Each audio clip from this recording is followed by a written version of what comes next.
Corey Noel, welcome to the latest Fearless in Devotion, sponsored by the Fat Boar. Go to the Fat Boar; it's great. Everyone likes the Fat Boar. It's revolutionised eating in Wrexham. Also, what's revolutionised stuff is the newsletter, which I know I have to sort of talk about. But I'll be honest with people, right? There's been a great uptake on it. I've been really happy with it, but a lot of you are getting it for free, so it'd be great if you could convert. And also, a lot of if you convert now, you get it for 15 quid. If you wait a couple of weeks, it'll go up to 40. So get the offer. Get the offer. It's worth it. Like 28p a week. Plenty in it. Tim, there's stuff in it that we can't say in this pod that we're allowed to say there. I've just been starting a new one now, and there's a lot in that one I can't say in this pod, but I've put in there because it's like subscription based, and you can get away with a little bit more. Not saying you can't get sued by a newsletter, but we'll give it a go. It's like our version of Hollyoaks After Dark. It's just a little bit more, a little bit more dirtier, more daring, but without being sued. Show side boob in it. What? The me and you show some side boob in it. Yeah, a bit of side boob, a bit of tit tape, anything to keep the old man buns in check. So yeah, all good fun. But yeah, it's cheap and cheerful, and it's tying everybody over until the season starts, and it'll still be good. Absolutely. This is the close season newsletter. Imagine what the actual season newsletter is going to be like. Absolutely shit off a stick. With the areola and everything in there. Oh, crazy. Yeah, absolutely. Yeah. Does he play for West Ham? He does, yeah. Yeah. I think he's playing for France at the moment, isn't he? Or he's on the bench. Right. Saying it's close season, it's actually been quite a packed week. Firstly, Andrew Pollard, do you like Vidiprinters? I feel like I'm very Vidiprinters. Yeah, I've become very well acquainted with him in the past couple of weeks. Where there's been 2 times where I've spent 5 minutes, or 3 times even, is it? Yeah, just staring at Instagram and watching a Vidiprinter and waiting to see what happens. So it gets attention. It's not my personal, because I'm a grumpy, miserable old man, clearly. So it's not my kind of personal cup of tea, but it gets attention. It does a job. In terms of marketing, it's very smart. It's very clever. And regardless of me moaning about staring at a Vidiprinter for 5 minutes, I was staring at a Vidiprinter for 5 minutes. So job accomplished. Did you like what came out of that printer? I did. George Dobson, 3-year deal.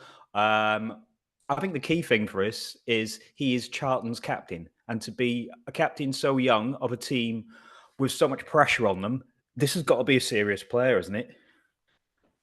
Oh, massive. And I think being like a numbers nerd, I kind of went into it and added it all up. By the age of 26, he's had 265 appearances in League One, which is pretty insane numbers coming through at Arsenal and West Ham. So there's some pedigree there. The clubs he's played for, Charlton, Sunderland, Walsall, I believe it was McDonald's as well, on loan. So it's like there's a lot to be excited about here. And the fact that he's a captain, he's coming to us a little bit similar to George Evans last year when he was Millwall captain coming to us, but that was an even bigger drop.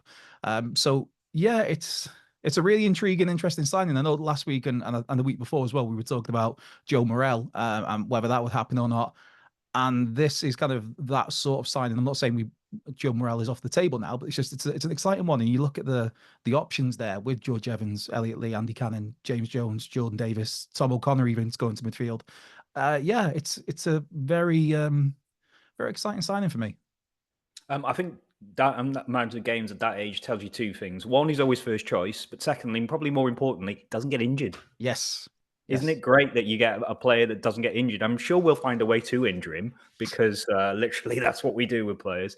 But two things there I'm really sort of pleased about. Tim, 2 things. One, do you think Morel deal's dead? And secondly, do you think Dobson is actually an upgrade on Morel? Probably is. It probably is. We seem to be well stocked in that particular area now, so I can't see any reason why we would try out for him. I'm not so sure.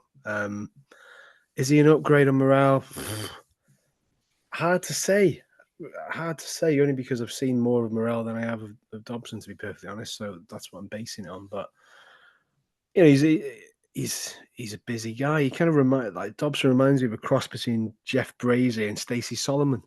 In Britain's most Cockney person.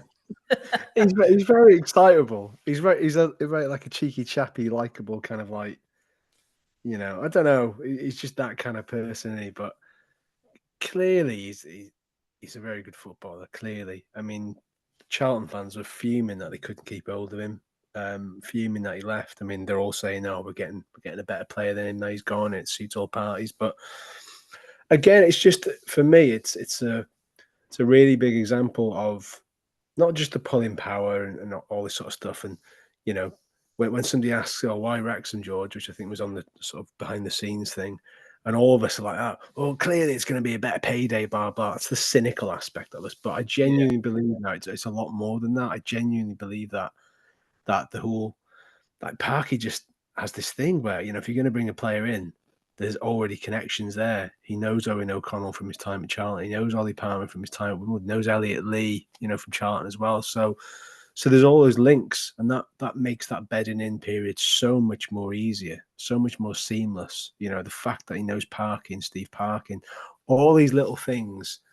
I think Phil Parkin's probably been biding his time and probably wasn't expecting him to be in a position where he could get hold of him. So the fact we've took a classic case, isn't it? Taking another captain off another rival team, which is what we were doing in the seasons before. So how many captains? I don't know. I mean, it'd be very interesting. And I know this question, might as well broach the question now, whether is he going to be a captain? Because Parky speaks of his leadership in that sort of, the press release that came out. He sort of spoke of his leadership qualities, and that's pretty good going. And as Andrew just said there, he's got a lot of appearances under his belt for his age at that level. So he's been a captain before. Is he going to be there again? I think him and McLean are going to be the front runners in Mullin's initial absence. So I would not at all be surprised to see Dobson given that captaincy, or at least the vice captaincy. Liam, thanks for joining us. Sorry, had we woken you up? George Dobson. Don't think it's any of your business personally where I've been, Andrew. George Dobson. I would like to say I know a lot about his leadership capabilities, but quite honestly, I don't. So with that in mind, I would be putting Mullin top of the list. Obviously, we know he's potentially not there to start the season, followed by James McLean, and then it's hard to say after that, isn't it? But he was captain at Charlton. That's got to be a sign of his leadership qualities. So I'm sure Parkinson will have some idea of what he's going to do. It seems to be a debate, though, that's raging on throughout the summer of who the captain will be. I really like the idea of Owen O'Connell. I know that's kind of like minority mindset, but I think Owen O'Connell could be a really good shout. Obviously, George Evans, another one who was captain at Millwall. So it's nice to actually have that. We've got players there who, if they're not captain in name or vice captain in name, that they take on that role themselves anyway. Just because sometimes, I mean, so many times over the years, especially the doldrum years, where you look around the team and there'd be, say, bless him, there'd be Robbie Evans as a captain putting in a shift, and then there'd be the majority team just couldn't give it a shit. They weren't asked in the slightest. So it's nice to have the opposite of that now, where it's like, what? This guy has leadership skills and he might not be captain. This is great. What a bonus. There's a couple of them all over the pitch. So yeah, it's a good problem to have.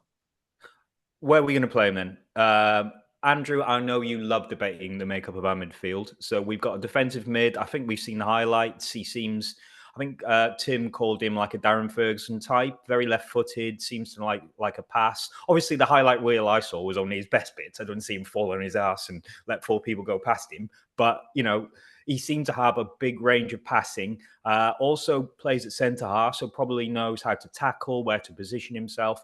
Where are you thinking now? Where does he fit in with Gorgeous George? The 2 Georges, as I like to now call them.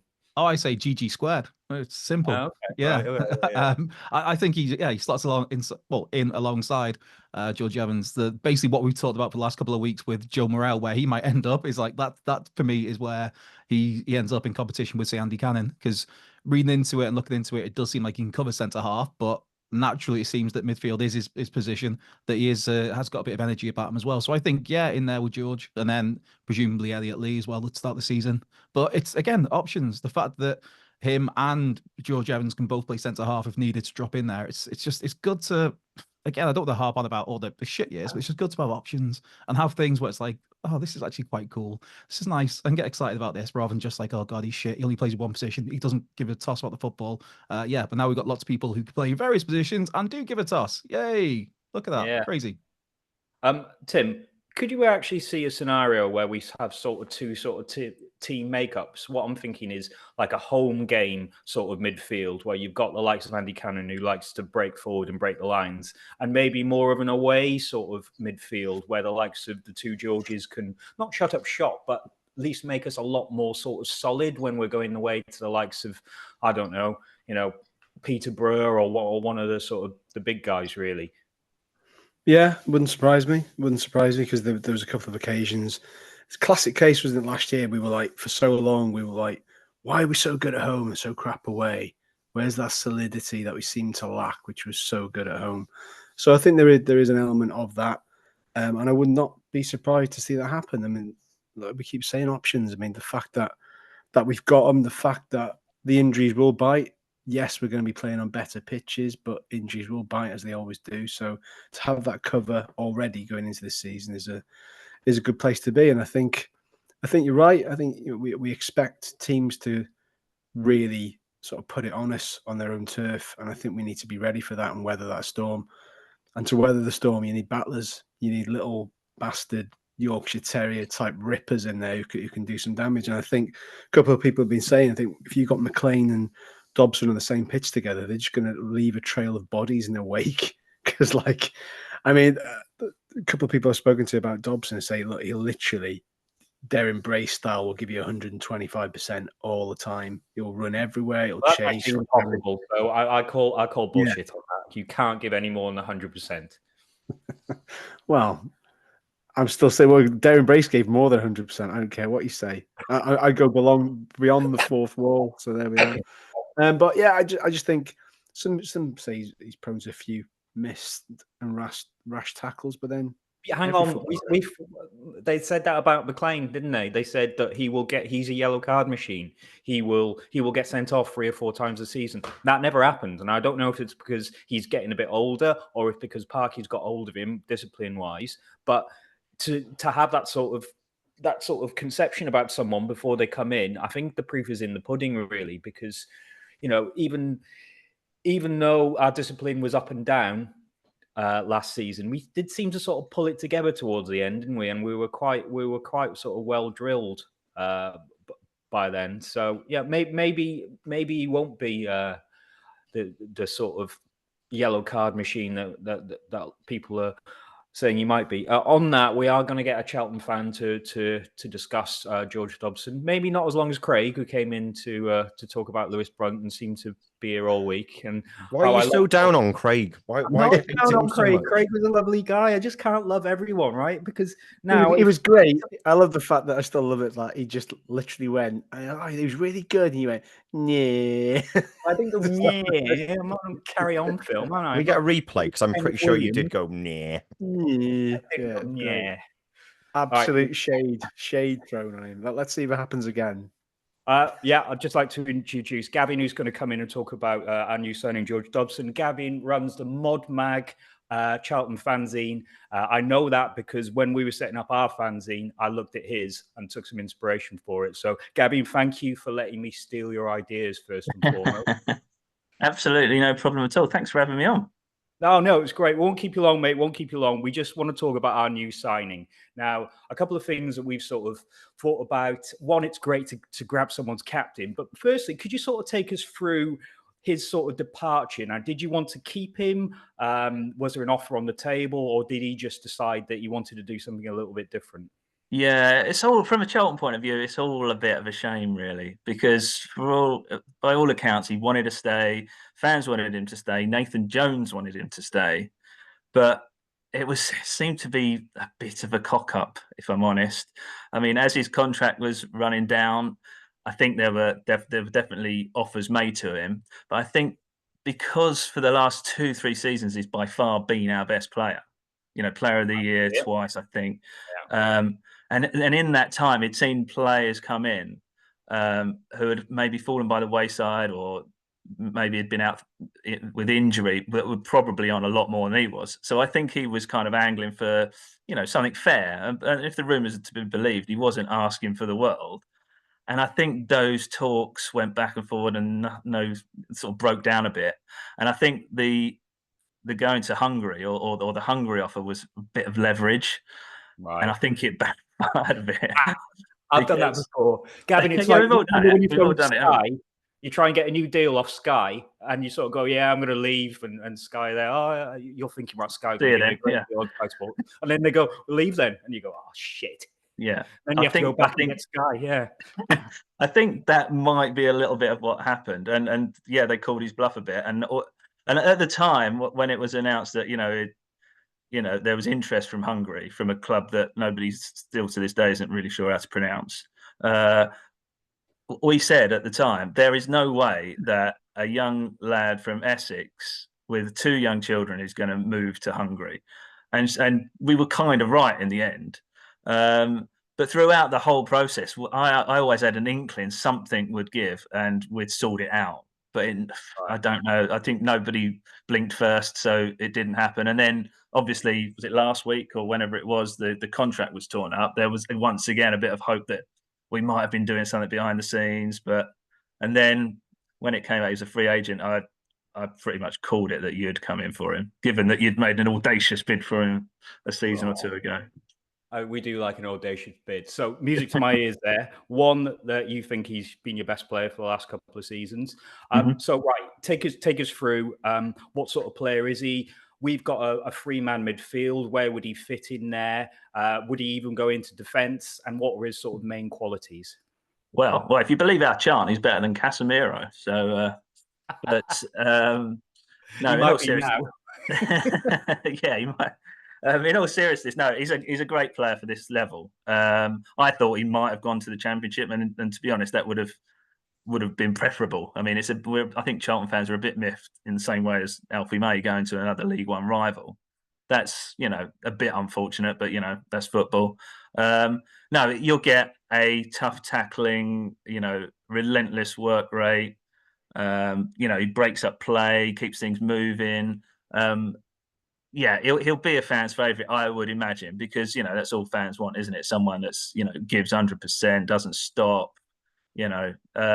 So I don't think he would play in defence. He's a defensive midfielder, definitely. And if there was any criticism levelled at him, it would be that offensively he's not as great going forward, passing forward. Although I think he's probably worked on that side of his game over the last season.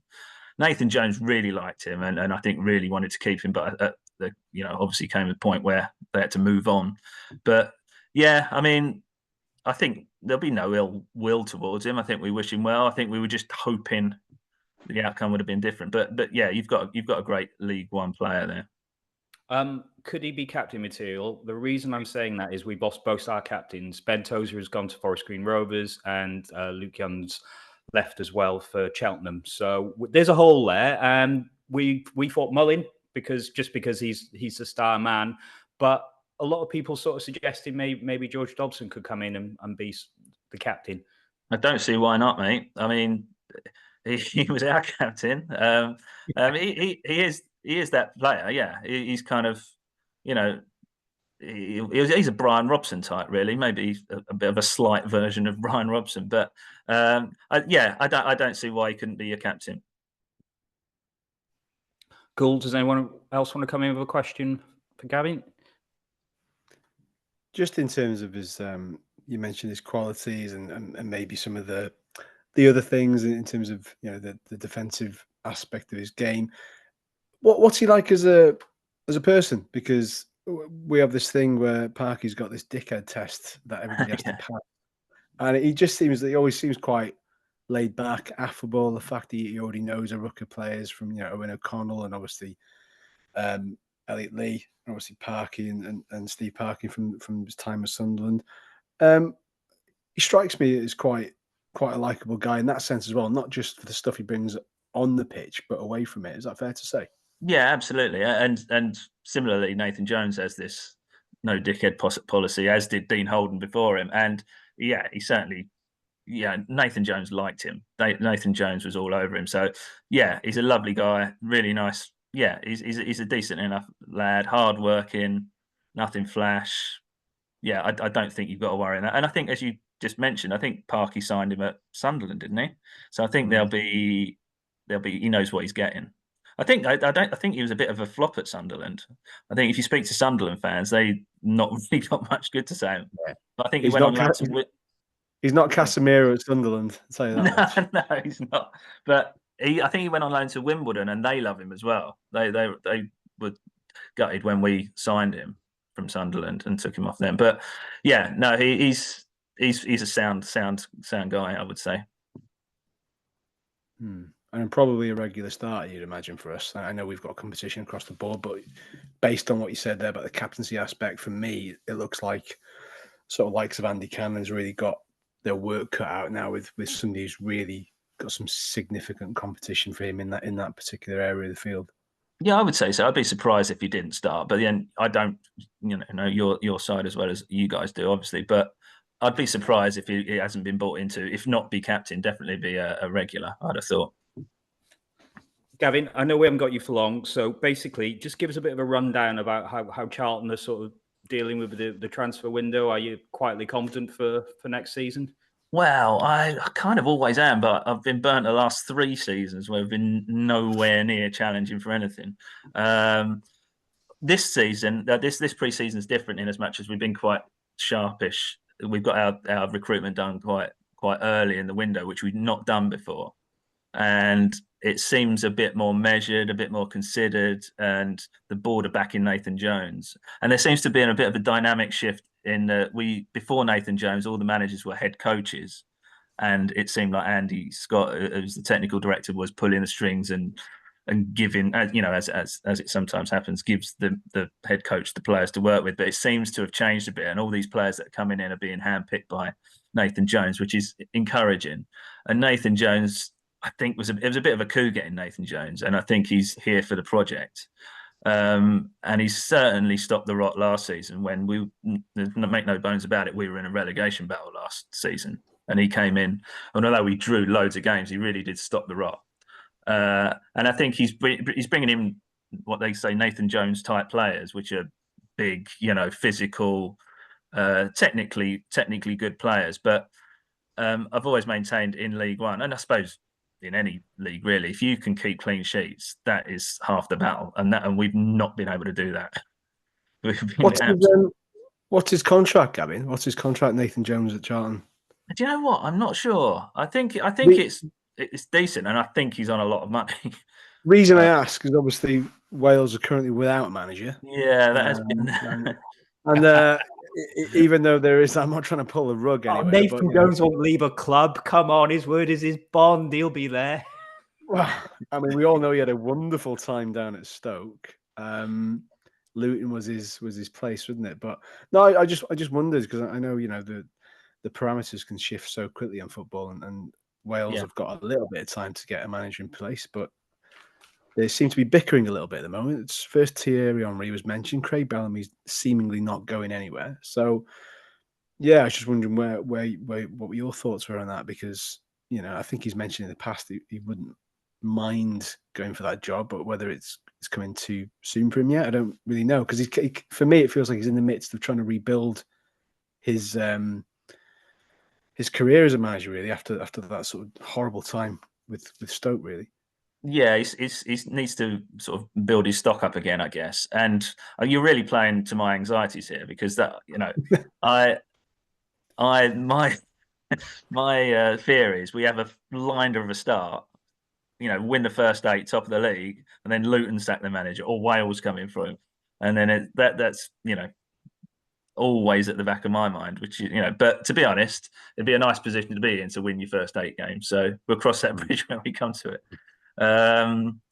But yeah, I think you get the impression he keeps talking about the project, and he does seem to be relishing it. He does seem to be really up for it.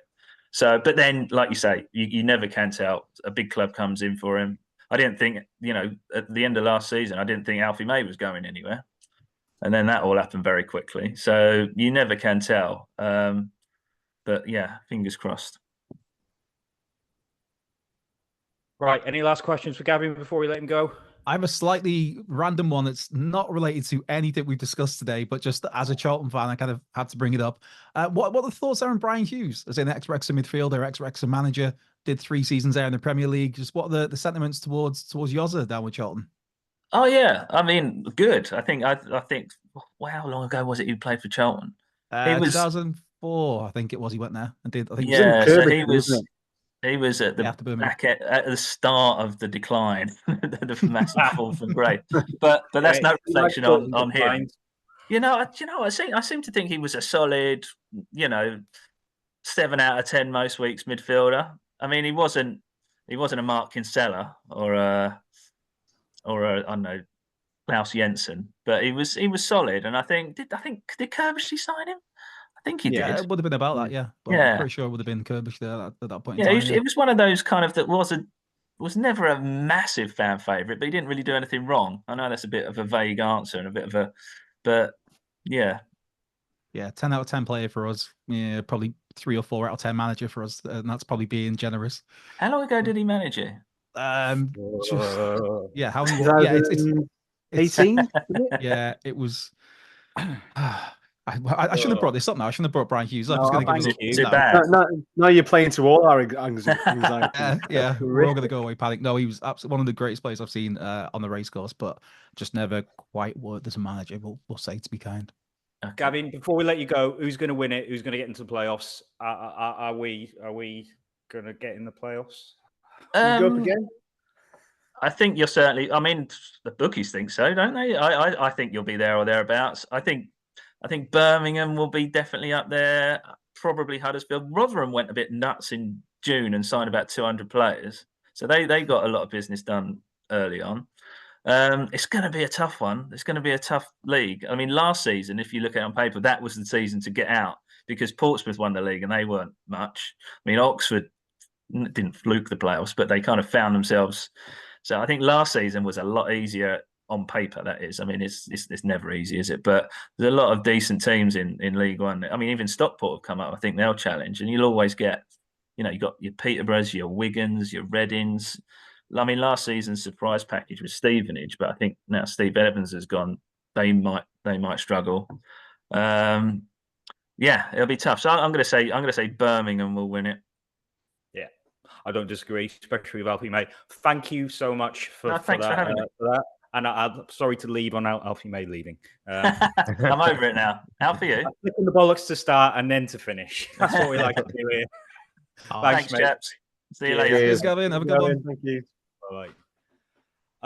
Right. There's been some other big news this week. Paul Mullin, minor spinal surgery. When is spinal surgery ever minor, Liam? Dr. Randall. Well, you make me sound like Dr. Nick off The Simpsons or something. Hi, everybody. As soon as it was mentioned, I just thought, Jesus Christ. I mean, we started off last season without him, and we all know how that went. One of my thoughts when it was announced was like, why didn't we get this done sort of earlier in the close season? Do you know what I mean? Like maybe thinking sort of May time, but then I suppose, let's be honest, the guy's entitled to a holiday and stuff like that. And maybe that would have put the kibosh on a lot of that. I can see it being a similar situation to last season, though, where we end up with him returning a few weeks into the season rather than being ready to go straight away. It sounds like it's going to be one of those where we're looking at quite a few weeks before he's back in the team. So bit of a shitter, but I think the fact that we couldn't see him in all those sort of training pictures sort of gave it away that something was going on. Yeah. I think you're right. I think it's going to be September, and then you probably got to wait for him to get fit again. The real killer is he won't have a pre-season, and one fella you wanted to have a pre-season was Mullin, who was so good back end of last season when he finally found his fitness, and to be robbed of that again, that's two seasons in a row he hasn't really had anything. Tim, who do we start if we don't sign anyone now? Who starts up front against? I've forgotten who we're playing. Wickham at home. Who starts up front against Wickham? Marriott, and Palmer, you would say those two. Yeah, the Mullin thing's weird. I can't believe you went to Liam for the spinal thing. I've got a dog here who's had 5 spinal surgeries. I'm the perfect person to talk about that. It's Oh, not an easy okay. fix. I didn't realize Paul Mullin was a Dachshund. I'm going to be honest. A Dachshund, isn't that a car? Dacia. Dachshund. Anyway, yeah, I'm just incomparable, but you know where I was coming from. Doesn't matter. I think we should all run a book, a virtual book, and when he's coming back, I reckon he'll be back by October, thereabouts. But yeah, that's my preferred pairing. I think Marriott was brought in. We still haven't yet seen the best of him. Clearly, hasn't really. Maybe he needs to run games. Maybe he needs a game time where he knows no one's going to take his place. Yeah, and it'll be interesting because it's almost like pre-season, everybody starts with a blank canvas, go out there, impress us, because we've got some tough games. Bournemouth's not going to be easy. Chelsea's definitely not going to be easy. We'll find out that last year. I think they're going to have that first game with the new manager, and then obviously Vancouver. So it's a good test. The good tests. Hanley's a good test. Just a run out, granted, but it's a good test. But yeah, I think that'll be the preferred thing. But then I don't know. I'm not overly worried. But I still do think we will probably sign another striker. Andrew, I think the statement, didn't it say something along the lines of if he takes this now, he'll be back for the majority of the season. Yeah. Now, words like that really shit me up. I'm going to be honest. Right. Tim says we might bring someone in. Should we bring in a loan player? Maybe someone who could come in and we get on a 3-month deal, like a young player. What do you think? Yeah, I mean, it's an option to look at. It's weird. We've not really, apart from Arthur, the low market is something we've not really exploited in recent years because, quite frankly, we've not needed to because we've had the cash there to go out and buy these players, or at least bring them in on lucrative free transfers. So it is a strange one for me. I know it's very daydreamer sort of stuff. I'd like to see Bicker's getting a run, maybe something like that, Jake Bicker stuff. But it's not going to happen. It'll be Jack Marriott, it'll be Ollie Palmer, and Fletch will be there as kind of the impact sub. But it's the club, and obviously Paul Mullin know a lot more than we do. And I think if Parky's got any indication that Mullin could be missing a good chunk of the season, say maybe till Christmas, I don't want to speculate on someone's health and a potential return. But if Parky is under any impression that could be a possibility, then I think he'll move to bring somebody in. But for now, I think we've got enough there to, if it is, say, like Tim was saying, maybe October, I think we've got enough there to get us through with that, especially as you mentioned there with maybe Jack Marriott with a pre-season under him, a summer with the lads sort of thing, hit the ground running, because this is again someone proven at a higher level. So I'm not too worried about this one. Okay, Liam, can you just help me with something administrative? The 22-man squad. Do we have to name Mullin in it so he would be there for Christmas? Say, for example, he's not back till October. I think the squad gets named at the end of August. Do we need to name him in it then, or can he come in later? And can we swap him out for someone? I don't think we can we? I think we have to name him. Yeah, I'm not completely 100% sure, but my inkling would be that, yes, we do need to include him. And I think we'd be pretty daft not to, because, whenever he's fit and available, we need him back and available, don't we? So, yeah, I'd love to say I know the rules inside out, but I don't. So just put him in, Parky, just in case. Because we don't want to cock up. I'm not Parky, but I will. Okay. I will tell Phil Parky if I reckon he put his back out doing one of those penalties. I've been watching he absolutely smashes those penalties. Yeah, I'm a massive. Obviously, having seen the penalty sheet out of England and all yesterday, good penalties has to be said. But just got me thinking about, because Mullin's such a good goal scorer and the way he goes about scoring his goals. I think sometimes the way he takes his penalties fall a little bit below the radar, because he absolutely leathers them, and I'd love to see like some sort of speedometer in the goal net this time. I want to know how hard he hits them, because the velocity on those goals, even if the keeper gets a hand to it, breaking his wrist, simple as that. So there you go. Cool. Score a goal and break a keeper's wrist. I mean, a double. Well, we've got Shrewsbury this year. Not that I would advocate violence against a Shrewsbury goalkeeper. I would after yesterday on the I was on a train from Chester to Wrexham with a very mouthy Shrewsbury fan who was watching the England penalties on a stranger's mobile phone. and shouting Salop. He was shouting Salop, and he said, "Oh, Wrexham are shit. They're managed by a Hollywood actor." Whoa. It's like, we're not, but yeah. So I wish all injury on them. Okay. Tell us what you really think. Here's have some better news. Something we've been advocating for weeks. Max Cluworth, 3-year deal. Okay, we'll come to you, Tim. You seem to be more the most electric of us about that. It's what we need, isn't it? It's what we need. Yeah, it's great because we were all saying for so long, yeah, it's great to get George Evans tied down, blah, blah, blah. But we really need to get Max. Really need to get him tied in because of his performance levels have just soared. The last season, he was so good. If you think about it, he came in and suddenly became one of our most dependable centre-backs. Just like that, he was there. And was it that pass against Mansfield, that defence splitting ball? Yeah, it's just brilliant. It's like he's got it all. He's got it all. And when you hear people like Brian Flynn and Ben Foster and Ben Tozer saying he can go all the way to the Premier League, these are people who know the game. They're trusted opinions. Flynn especially. Flynn knows a youth player. Absolutely inside out. Yeah, I just think he's got the lot, and to have him with us now, it's kind of a no-brainer for him and the club. There was rumours sort of Derby was sniffing around him and this, that, and the other. So it's just a great place to be, isn't it? Because to tie down our best players at the right age going forward, it tells you everything you need to know about the club in terms of the environment, where the ambition lies, what the project entails. And if anybody wants to come and buy him, you're gonna have to pay some decent wage for him. That's the good thing as well. So yeah, long may it continue. So well done, Max. Well deserved. Yeah, it's a lovely positive you just gave us there about ambition and everything. So Max came through the youth team.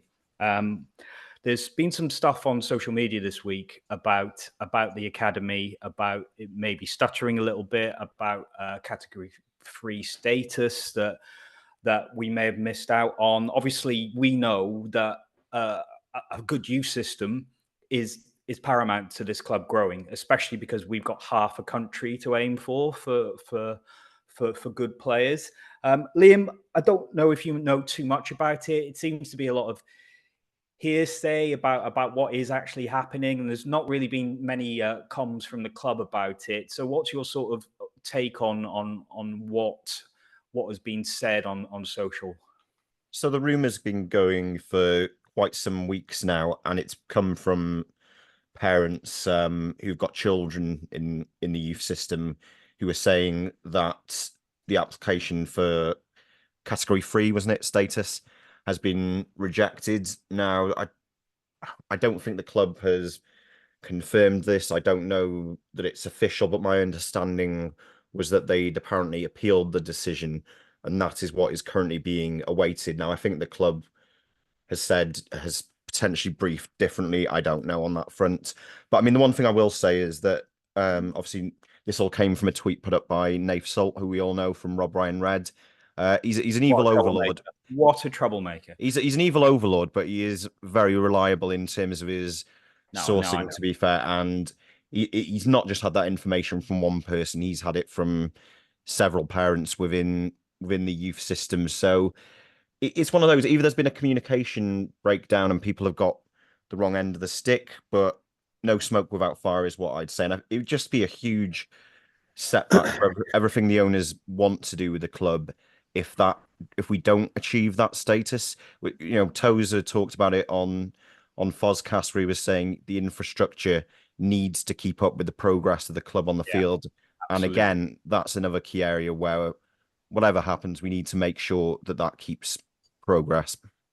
Yeah, I mean, two things for me here. One, I don't know the ins and outs. I absolutely do not.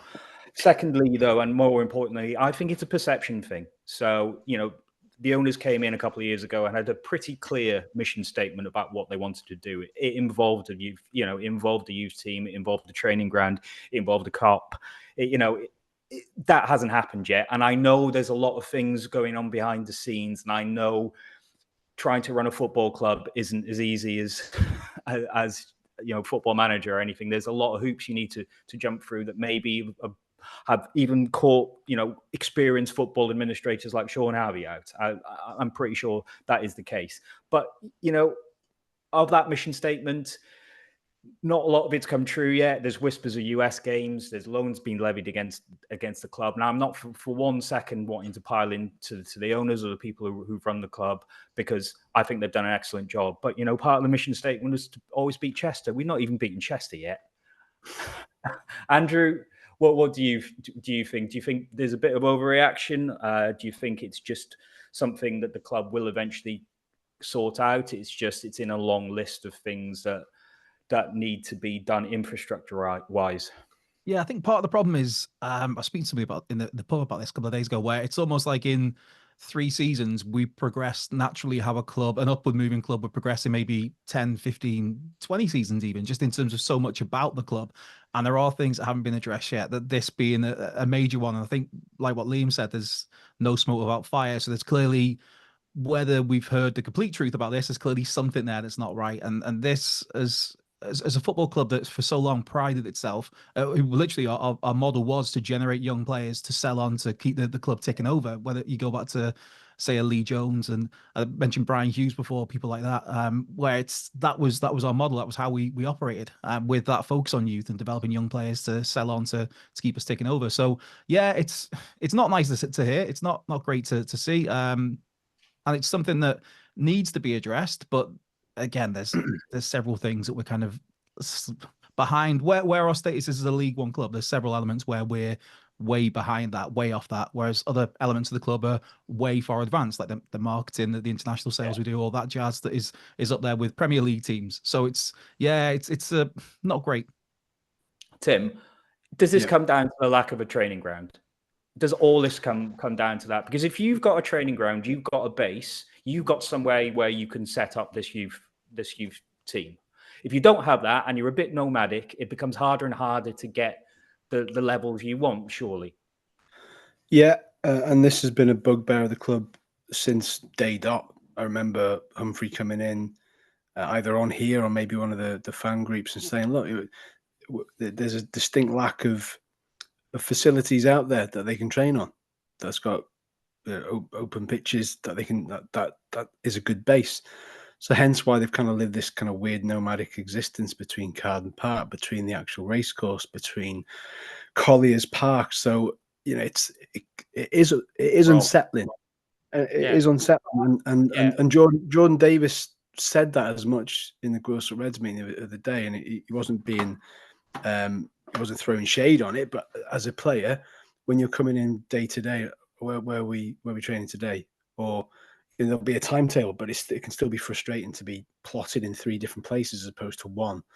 But training grounds don't grow on trees, cost a lot of money. We know that the Fleetwood kind of model is something that they're looking at in terms of housing everything with 4G pitches and office infrastructure and everything else. That's a lot of money. It's still a lot of money. But just to add to the whole academy stuff, one of the club sources obviously has got in touch and said that the Category 3 license is still pending. They've not released all their youngsters. They've released a section of their players, as is normal for the off season.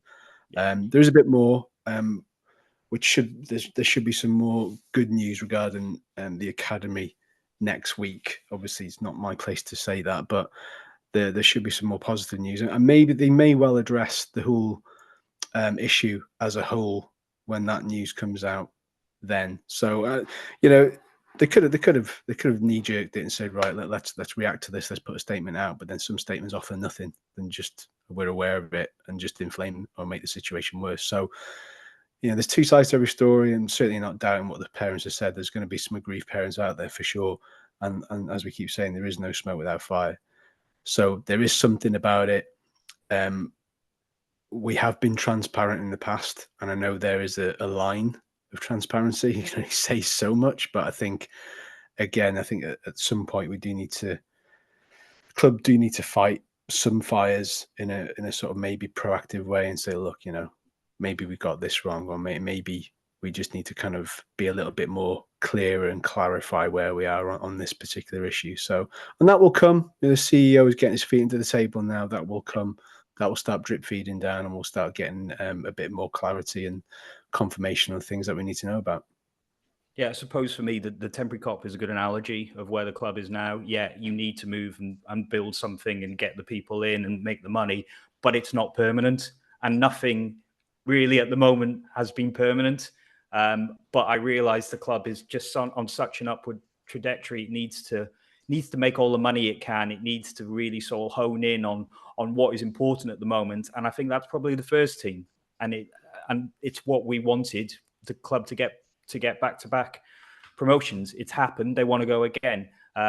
It's just that as a going concern, once you get to the Championship, you need all that stuff around you to really work. And it doesn't seem that it's there at the moment. But that doesn't mean that things can't be moved on when Michael Williamson really gets his feet under the table. Now, one thing I do want to mention is probably within the top 50% of people who ever came through our youth system, and Andrew Pollard is alluding to him today. Can you show us that shirt, please? Oh, it's a sweatshirt. It's Michael Reginald Thomas, who today celebrates his 70th birthday. So can we just say, birthday. yeah, a big happy birthday to friend of the pod, Micky Thomas. So he was our first guest. He's done a live night. Every time we need like a promotion sort of gung-ho, sort of state of the nation sort of addressing, Micky Thomas is there. He loves the club. He's so pleased it's back where it belongs. And, you know, he remembers it when we were a Championship level team. So he's got very high standards for us as well. Micky Thomas, whatever you think about his past or anything like that, is a true bona fide legend of that club. We are so lucky to have him. He's played for everyone: Chelsea, Everton, Manchester United. He was an absolute hero for Wales. He, you know, if you say Derwin Brace, give 125%, Tim. This fella never stopped running. I don't know who Derwin Brace is. I know Derwin Brace. I don't know who Derwin is. But you know, this guy never stopped moving, and he's got the stories to match it as well. So can we just say, Micky, you're an absolute star. And he when my dad was going through a cancer thing, obviously Micky's cancer survivor himself. Micky's kindly sent me a video message to pass on to my dad. You know, didn't have to do that, but that's just one of many examples of what he does. And I'm one of these people that finds it hard to sit down and read a book from cover to cover. But if you do get a moment, get Micky Thomas's book. It is brilliant. It's brilliant. And I'm sure he could write probably 2 more books since then. I can't remember what it's called now, Andrew. You can tell me something. Kick up, hiccups, and lockups. It's literally about 2 yards to my left. Yeah. It's just genius. It's brilliant. Even my mum likes it. My mum has no interest in football. Doesn't really know who Micky is. She knows who Micky is. Oh, God. Yeah, hang on. I don't want to hear this story. Yeah, she had a bit of a read of it. And she's like, oh, it's really good. He was a bit of a lad, wasn't he? He's like, a smidge, mum, a smidge. And bless him. I mentioned this to him, and the next time I saw him, gave me a copy for my mum. Just, good dude, Micky Thomas. Yeah, a lot of time. There's so many of those, though, because when we were doing a column with him for the Daily Post about 10, 15 years ago, so Robbie Savage did it and took a big wad of cash home for it. Micky says, I'll do it for a quarter of that, and I want it all to go to charity. Bloody hell. And, you know, we didn't say anything about it. He didn't want it in the column at all. He just said, look, don't worry about that. I'd rather it. My mate's got a charity. I'd rather it went there. So, you know, everyone's got a little story about Micky and what he does for people. And, you know, God honest, stone cold legend. Yeah, I've got one quick story that just shows that he's still a rascal to this day, and I mean rascal in the biggest term of endearment. Where I hosted an event with Micky Thomas, and there was money involved, as in he was paid for his work, as you would do for speaking arrangements. And afterwards, he tried to give me some of his money, and he was like, "Yeah, but if you're getting paid, don't tell your boss that I'm giving you this money, and you'll get paid twice." I'm like, "It's all right, Micky, it's okay." And he's just like adamant at me trying to like rip off someone. I'm like, no, it's cool, it's fine, it's all right. You just what notes was he handing you, Andrew? £13 notes they were this time. Yeah. If you're a North American listener or viewer, look up Micky Thomas. What a colourful life. Buy his book, you won't regret it. He's part of the actual tapestry of this club. Right, I think we're getting to the end. I've got some Move It. What? Hang on. Can I just say thank you to the fine folk at Gatorade for giving us We're these getting it wonderful all in now. bottles. Get the newsletter. Thank you, Gatorade. Yeah, thanks very much, Tidy. We're not doing an unboxing video. We're just not that classy. Is there any gators actually in the bottle? Or? There's not, but it's very good. You have to give it a good wash in some warm water. Otherwise, it's a bit plasticky to begin with. But lovely touch, comes in a lovely box. So thank you, Gatorade. Very fine folk. We will accept any and all freebies. We don't care.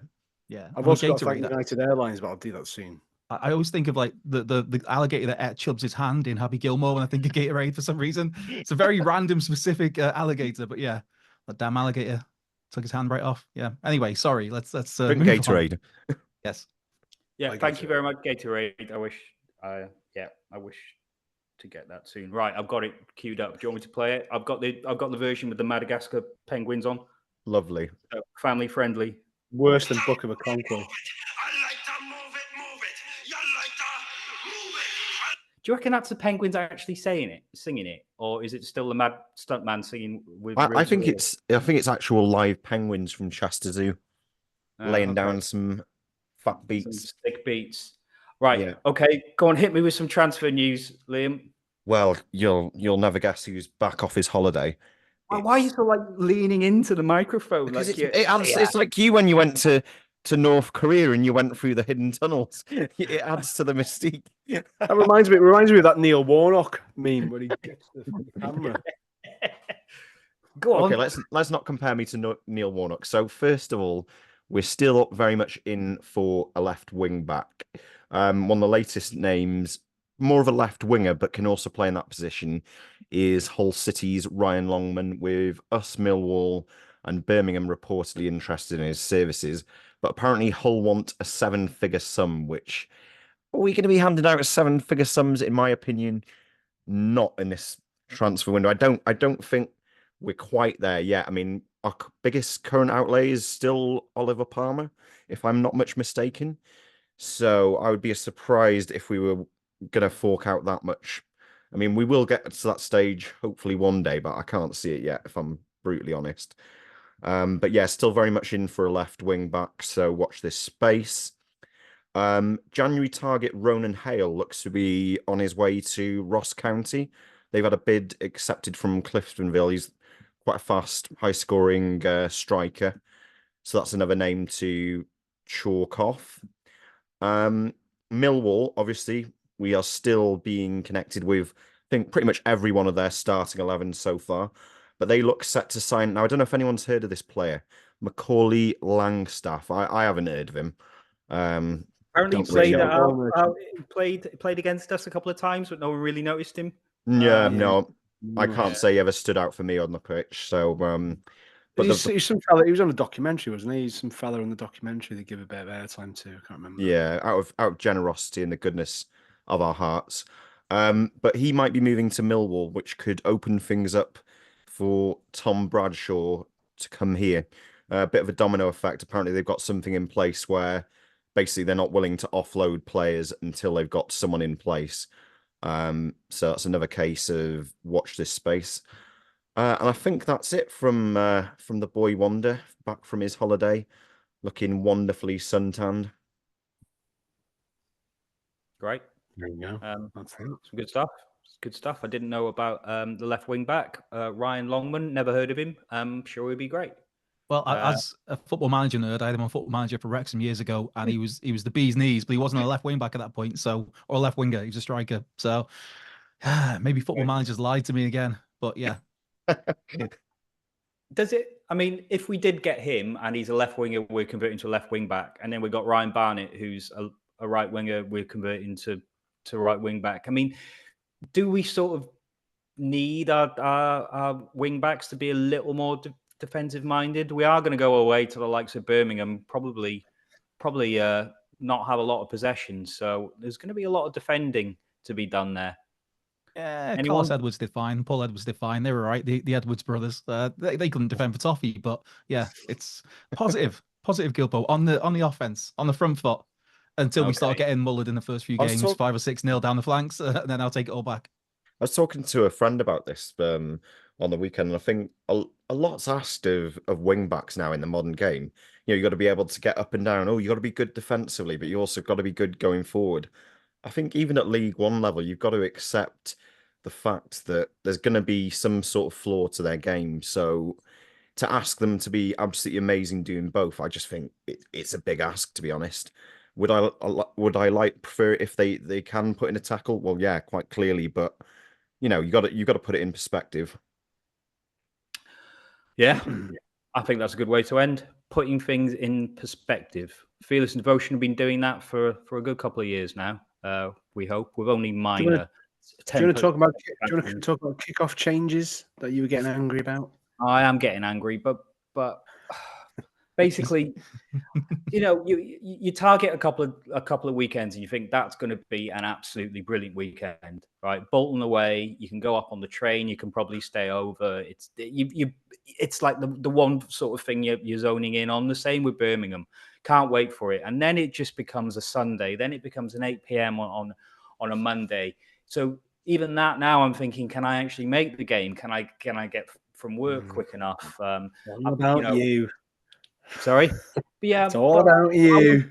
I want to go to the games, Tim. It's great for people watching. I don't see the Bolton thing having a major effect, right? Because we get an extra day from the midweek game against Sheffield United, which I think we should probably be grateful of. So I think the big bugbear is the Birmingham game, because it's easy to get to on the train, especially from Wrexham. It's easy to get to. It's not a million miles away in the car. It's 90 minutes, give or take. So that's frustrating. But then, my dad's like, it's a nightmare. It's like, but Dad, you watch Monday Night Football and you love it, so you can't suddenly whinge about it when it's your team. We kind of knew that these changes are going to happen. Yes, we are giving notice. Yes, it is crap, but by the same token, it's never going to please everybody. It's going to please people who work shifts and can't get games to on a Saturday, Sunday. So there's the balance, I guess. Yeah. Okay. Well, I suppose me and you do try and do the most away games, and so it affects us most. I mean, I just wanted the perfect weekend, Birmingham away, and I'm not going to get it. And I hope your car gets cannibalised. Yeah, you want an overnighter in Bolton, which is terrifying. Oh no, I'd stay in Manchester. I'm not an absolute beast. Sorry, Peter Kay and Vernon Kay and everybody else in with Kay. Paddy McGuinness. Why not throw him in there? McGuinness. Sorry, JJ Okocha. Yeah. All right, before we insult anyone else, should we call it a day and say thanks very much for joining us? Any other business?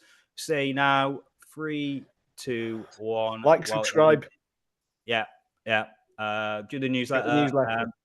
Yeah. And so it's goodbye from me. It's goodbye from him. Now you say goodbye. Drink Gatorade, send us some freebies. Bye. All right.